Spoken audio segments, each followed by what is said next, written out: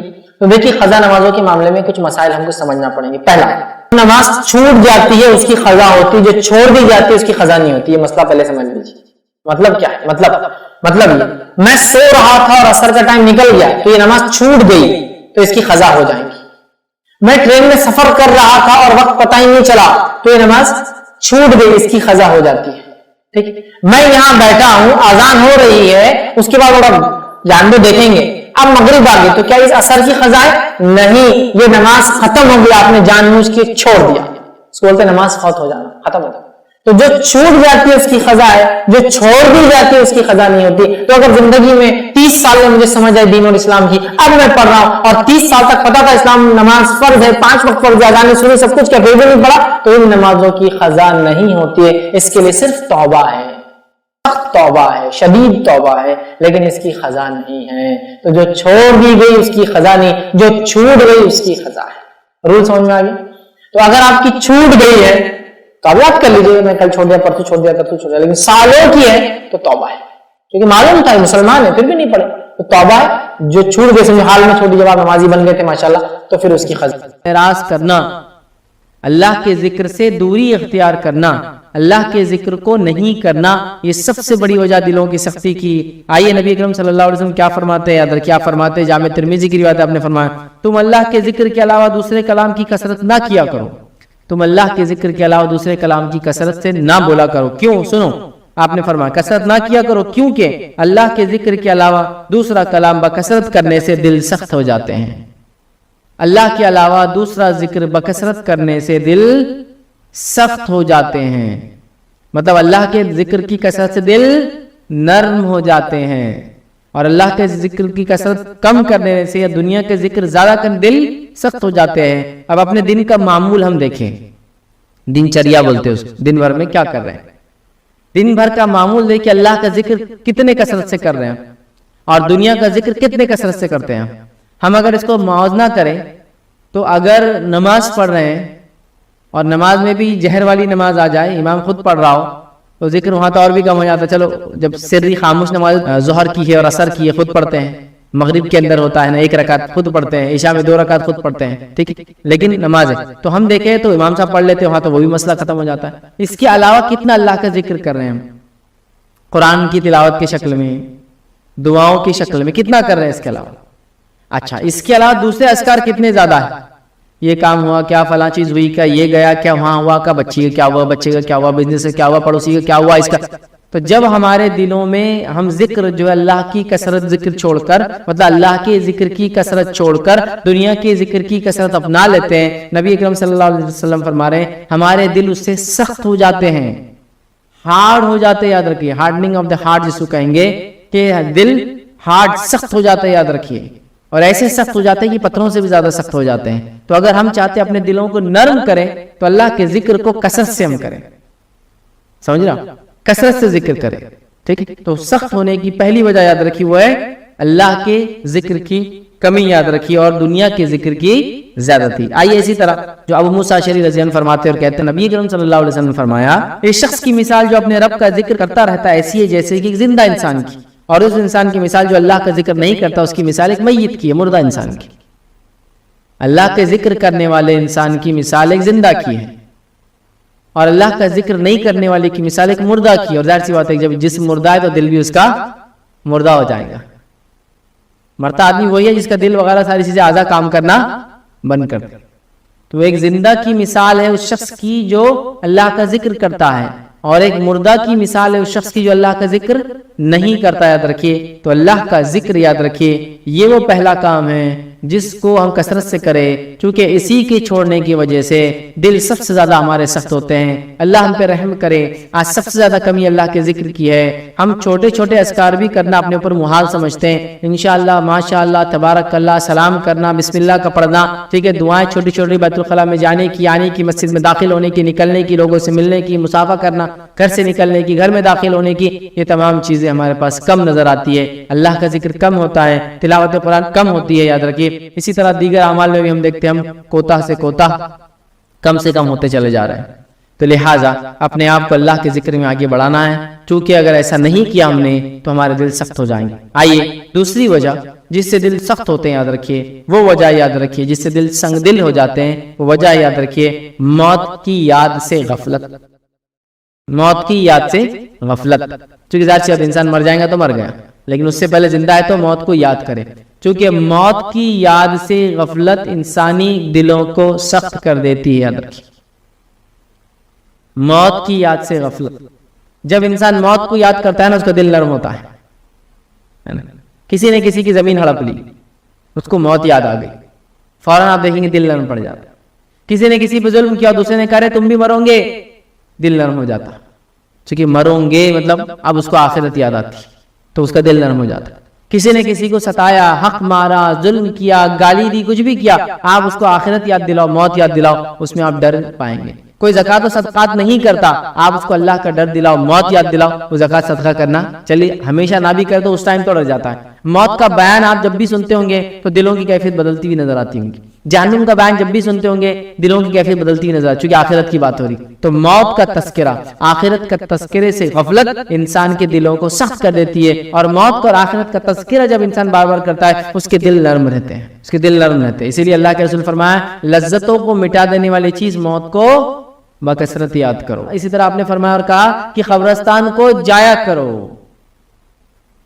اس لیے کہ اس سے تمہیں آخرت کی یاد آتی ہے، اور قبرستان میں جانا موت کا ہی تذکرہ ہے۔ تو میں کہوں گا میت کے ساتھ شامل ہوئیے، موتا کے گھر جایا کرے، نماز جنازہ میں شامل ہوئیے، تدفین قبرستان میں جا کے دیکھیے، وقتاً فوقتاً قبرستان میں رشتہ داروں غیر رشتہ داروں کے پاس جا کے ان کے لیے دعائیں مغفرت کیا کیجیے۔ تو اس سے کیا ہوتا ہے، اور وقتاً فوقتاً موت کو یاد کرنے سے انسان کو کیا ہوتا ہے معلوم آپ کو، اس کا دل نرم ہوتا ہے اور دلوں کی سختیاں کم ہو جاتی ہے۔ یاد رکھیے آج ہم موت کو مکمل طور سے بھول گئے، ہمارے دل سخت سے سخت تر ہوتے چلے جا رہے ہیں، ہمیں بتایا جا رہا ہے بھائی یہ غلط کر رہے ہو، اب چلنے تو دیکھا جائے گا، اس لیول تک آگے جب ہوں گا جب دیکھا جائے گا، اس لیول پر آ چکے ہیں ہم لوگ۔ یاد رکھیے تو لہٰذا ہم کو اس چیز کو سمجھنا ہے اور موت کو کثرت سے یاد کرنا ہے۔ تیسرا کام یاد رکھیے جس کے نہ کرنے سے دل سخت ہو جاتے ہیں، وہ یہ ہے یاد رکھیے اللہ کے فرائض میں کوتاہی کرنے سے یا اللہ کی نافرمانی سے دل سخت ہو جاتے ہیں۔